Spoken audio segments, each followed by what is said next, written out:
Unes 60 persones van assistir aquest dissabte a la trobada organitzada per la secció local d'Esquerra Republicana de Catalunya a Calella sota el lema «Digue'ns quina Calella vols».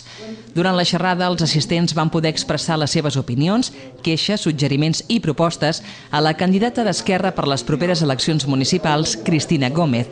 Precisament Gómez ha explicat l'objectiu de la trobada. Bé, de fet, aquest és un procés dinàmic que ja fa temps que hem iniciat, podríem dir, ja sigui a través dels nostres representants a l'Ajuntament, que de forma constant estan en relació amb la gent, amb les entitats, amb tot el teixit social de la ciutat, com de forma més expressa des del partit, fent reunions amb entitats, fent reunions a títol individual amb gent, o a través d'actes com el que avui fem aquí, no?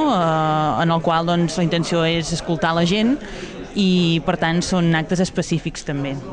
Els temes més abordats van ser la mobilitat, el foment de l'ocupació, els equipaments culturals, la neteja o la manca d'aparcaments a la ciutat.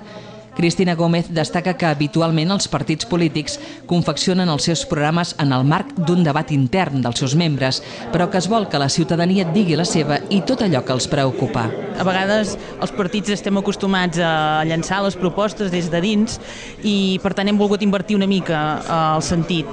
I